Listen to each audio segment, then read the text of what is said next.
Hey guys, it's Steph here. It's really bright today. I am so excited that it's sunny again. It's been sunny off and on. Yesterday it was freezing. We had another snowstorm. Today it's sunny. The snow is all melting. It feels like spring again. Our springs are just so up and down. But today I get to bring out my tulip containers. They have been hanging out in my garage for the last few months. I think I planted them in December, so it's been more like 3 months. They're starting to peek through the soil. So I want to give you tips and tricks on how you should take care of them once they start doing this. Our weather is going to be really cold over the next week at night. It's going to be about 20 degrees to 21 degrees. After a week, it's going to be okay. So with tulips, when you bring them out, you really don't want to let them freeze. So I'm going to show you how I'm going to deal with that. There are a few options, but let's take a look at them first. And then after that, I want to go in my greenhouse and give you an update on all the bare roots that I have planted. I got a recent comment on my bleeding heart bare root. She wanted to know what they look like when they start coming out of the ground. So I'm going to show you that. They're not, she asked if they were like costas. Not really. They do send off shoots, but my bleeding heart is actually putting on some flowers in the greenhouse. They're these cute little mini flowers. They're just doing so well. They're one of the easiest ones to grow. So I'm trying to walk around my messy garage, but this is my first tulip that came up. You can see that it clearly needs to get outside, but I was waiting for a few more to pop out. So I got to bring these outside. The minute they start peeking out like this, that's when you want to get them outside so they can get some of that sunlight, acclimate them to the spring weather, the up and downs. Like I said, you just want to make sure they don't freeze. So I'm going to bring all of my tulip containers out. I'm even going to bring out my hyacinth. They are not even doing anything yet, so I'm not sure what's going on with them.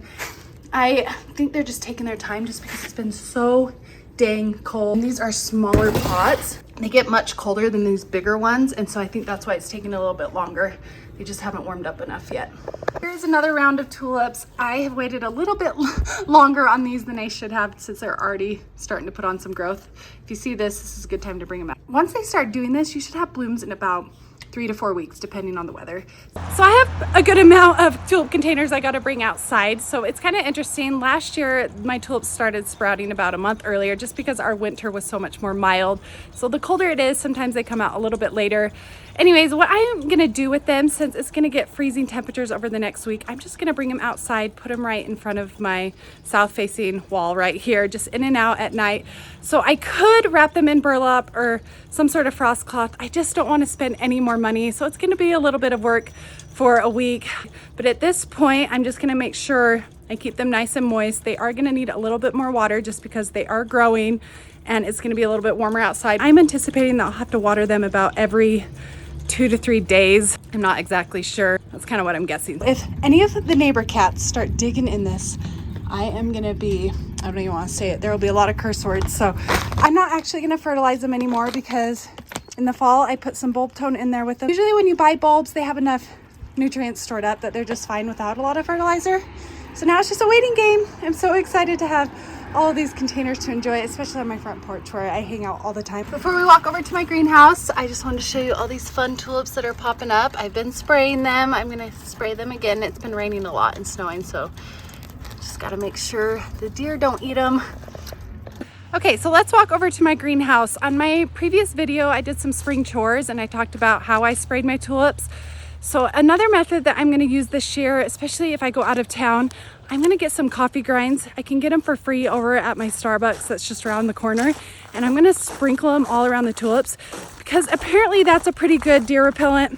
I have a friend from the Master Gardener program. She does this and she never gets any of her tulips chopped down and she lives right on the mountain. So I'm not going to do that a lot though because it can affect your soil if you use a ton of it. It can make it more acidic. Just for a week, it will be fine. They should last there for about a week. So I'm glad that I have plan B if I can't spray. Clearly I'm not a coffee drinker because I said coffee grinds at first. Coffee grounds. Yeah, I've never had coffee before. Okay, I'm in my greenhouse and it's getting crazy in here. It's getting messy, it's getting jam-packed. I don't even know where I'm gonna fit all of my heat-loving annuals I'm gonna be planting here in a few weeks. Or sorry, not a few weeks, a few days. I clearly need more space. No, I'm just kidding. I don't need more space. I love this greenhouse. I could put some stuff up there and it's getting so messy. I need to clean it out. I am going to be putting my stock in the low tunnel here soon in about 10 days. I've been hardening them off.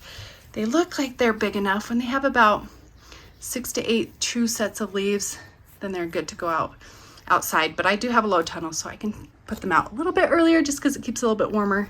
But I'm excited to get them out there in about 10 days, so I'll have some more room. Here's all the update on the bare roots that I planted about a month and a half ago. So this is what your bleeding heart looks like when it first starts to come out of the ground. It comes out like shoots. Here's a smaller one. And so there's a little shoot, there's a little shoot. And look at the leaves. They're so pretty. They're pretty distinct. So once they come out of the ground, if you just memorize what this looks like, you won't get confused with the weed. And they just take off. Like, look how well they're doing. Look at these cute little flowers. They're such mini versions here in the greenhouse. Here's some smaller shoots that are coming up. They are one of the earliest ones to come out, so you don't usually have to battle too many weeds before they come out, so it's pretty easy to be able to tell whether it's the bleeding heart or a weed. And they just have these beautiful leaves. So anyways, I hope that was helpful. If you still have questions, comment down below. So my hydrangeas are starting to put on some growth. I told you it'd be about 6 weeks before that started happening, and that's exactly what is happening right now. I planted this one a little bit later, so it's taking a little bit longer to take off, but this is new growth. But I haven't gotten any growth along the stem yet. But they're doing really well. I've just been keeping them moist. I haven't fertilized them. The temperatures are about 55 degrees when they're here on the ground, 55 to 60 degrees. And then my ferns, my ferns are doing nothing yet. I think they're very slow to wake up. I have been keeping them moist. I had to take one out so I could see what's happening. And look, that's all new growth. That wasn't here when I potted them up. And so just kind of expect for them to take a little bit longer. I'm so happy about those ferns. I was getting a little bit worried, but I knew that they took a little bit longer. So everything is going really well. All of my bare roots are healthy. I'm seeing growth. They've been really easy thus far. They haven't needed a ton of moisture, so I'm just glad that I'm saving so much money and succeeding. It's just so great to be out here. Anyways, I hope you guys like all of these updates. I bought a lot of fun bulbs recently from Lowe's. Some of the spring annual bulbs that I will be planting here in a little bit. I'm going to do a video on that soon. So make sure you hit the subscribe button, the notification bell for all of my future videos. I have a lot going on, and I'm just excited to show it all to you and hopefully help you guys learn in your own gardening adventures. Anyways, have a great day. Thanks for stopping by, and I will talk to you later. Bye.